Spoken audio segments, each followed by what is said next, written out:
రేవంత్ రెడ్డి, నరేంద్ర మోడీ మధ్య చోటు చేసుకున్నటువంటి వేదిక మీద బహిరంగంగా చోటు చేసుకున్నటువంటి సంభాషణ ఇప్పుడు కాంగ్రెస్ పార్టీలో పెద్ద ఎత్తున రచ్చగా మారుతున్నటువంటి ధోరణి కనిపిస్తోంది. దానికి భారతీయ జనతా పార్టీ చాలా నెమ్మదిగా పావులు కదుపుతున్నట్లుగా అర్థమవుతుంది. రాజకీయంగా జరుగుతున్నటువంటి పరిణామాలను చూస్తే భారతీయ జనతా పార్టీలో ముగ్గురు ఫైర్ బ్రాండ్ నాయకులు కనిపిస్తారు. రాజా సింగ్ ఇప్పుడు ఆయన పార్టీలో ఉన్నారో లేదో తెలియదు. ఇంకొకరు బండి సంజయ్ చాలా తీవ్రమైనటువంటి వివాదంలో కోరుకుని ఆయన దిక్కుతోచినటువంటి పరిస్థితిలో ఉన్నారు.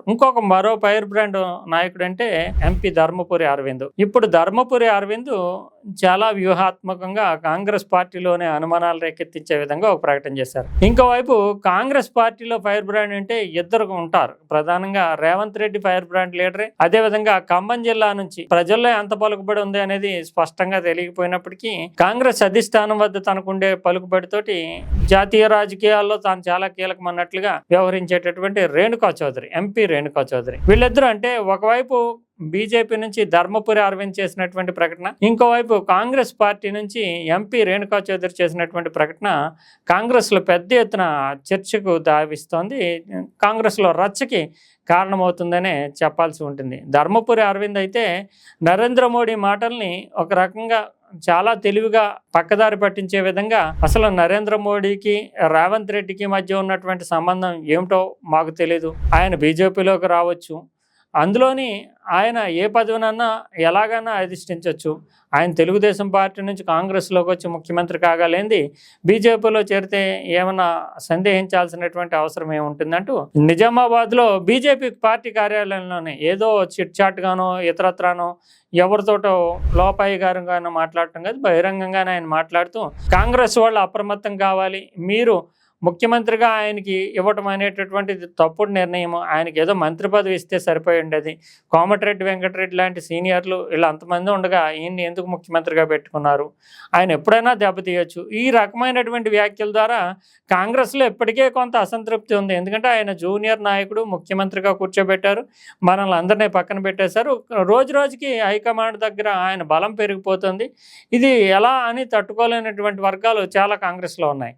వాళ్ళందరికీ సెగ అంటే రేపేలాగా వాళ్ళని రెచ్చగొట్టే విధంగా బండి సంజయ్ లాంటి వాళ్ళు ఇలాంటివి చేస్తూ ఉంటారు. ధర్మపురి అరవింద్ ఇప్పుడు ఆ పాత్రను తాను తీసుకుంటూ చాలా క్రిటికల్ రోల్ పోషిస్తూ విమర్శ చేయడం, అవన్నీ పతాక శీర్షికల స్థాయిలోనే ప్రచారానికి నోచుకోవడం అనేది జరిగింది. ఇంకోవైపు రేణుకా చౌదరి తనకు హైకమాండ్ దగ్గర చాలా పలుకుబడి ఉంటుంది, ఖమ్మం జిల్లా రాజకీయాల్లో తన మాట చెల్లుబాటు కావటం లేదనే ఉద్దేశంతో ఉప ముఖ్యమంత్రి బట్టి విక్రమార్కని టార్గెట్ చేసే విధంగా వైరా ప్రాంతంలో ఆయనకు నేటివ్ కావడం వల్ల నామినేటెడ్ పదవులు ఎక్కువ అక్కడే లభిస్తున్నాయి. 5 నామినేటెడ్ పదవులు అక్కడికి లభించడం ఏంటి, మిగిలిన వాళ్ళంతా ఏమైపోవాలి, కాంగ్రెస్ పార్టీలో జెండాలు మోసినటువంటి వాళ్ళని పక్కన పెట్టి చెప్పులు మోసినటువంటి వాళ్ళకి ప్రాధాన్యం లభిస్తుంది అంటూ సీరియస్ కామెంట్ చేయడం. రేణుకా చౌదరిని ఎవరు ఏమనలేరు, ఎందుకంటే ఆమెకి అధిష్టానం వద్ద అంతటి పలుకుబడి ఉంటుంది కాబట్టి.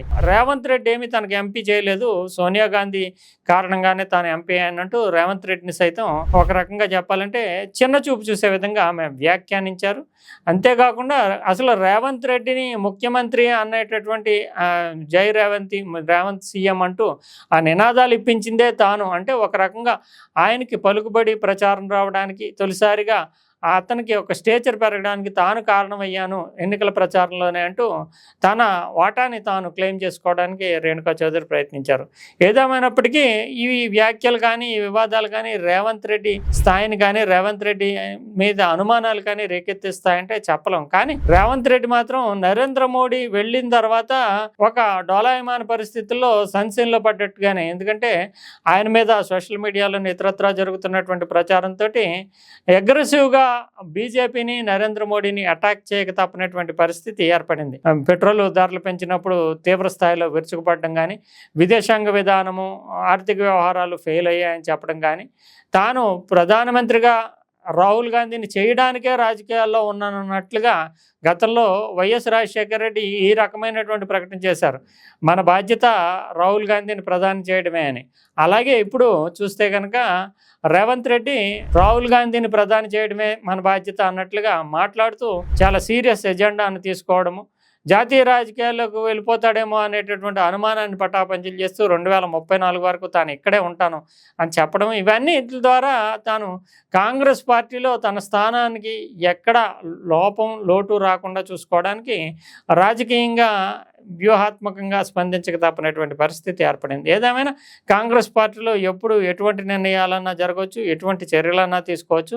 కానీ ఇప్పుడు మాత్రం ఉన్న పరిస్థితిని బట్టి చూస్తే రేవంత్ రెడ్డి సీటుకు కానీ, రేవంత్ రెడ్డి పలుకుబడికి కానీ ఎటువంటి డోకా లేదనే చెప్పాలి. కానీ కాంగ్రెస్లో అసంతృప్తి వర్గాలు క్రమక్రమంగా నరేంద్ర మోడీ చేసినటువంటి వ్యాఖ్య, ఈ రకంగా మరో రకంగా రేవంత్ రెడ్డి ఆ సందర్భంగా స్పందించినటువంటి తీరుని, బాడీ లాంగ్వేజ్ని ప్రధానంగా చూపిస్తూ తమ ఆగ్రహాన్ని, అసంతృప్తిని వెల్లడించేందుకు మీడియా వర్గాల్ని ఆశ్రయిస్తున్నటువంటి ధోరణి కనిపిస్తుంది. ఏది ఏమైనా రాజకీయ ప్రకంపనలు రేకెత్తించడానికి మోడీ పర్యటన ఒక రకంగా దోహదమైతే, ఆ తర్వాత పరిణామాల్లో బీజేపీ ఎంపీ ఒక రకంగా రేవంత్ రెడ్డి మా పార్టీకి వచ్చేయచ్చు అని చెప్పడం, ఇంకోవైపు చూస్తే కనుక రేణుకా చౌదరి లాంటి వాళ్ళు కాంగ్రెస్ పార్టీని నమ్ముకుని దీర్ఘకాలం పనిచేసినటువంటి వాళ్ళకి పదవులు రావటం లేదు అంటూ వ్యంగ్యంగా వ్యాఖ్యలు చేయడం, ఇవన్నీ రాజకీయాల్లో రానున్నటువంటి మార్పులకి కొన్ని సంకేతాలుగా మనం తీసుకోవచ్చు.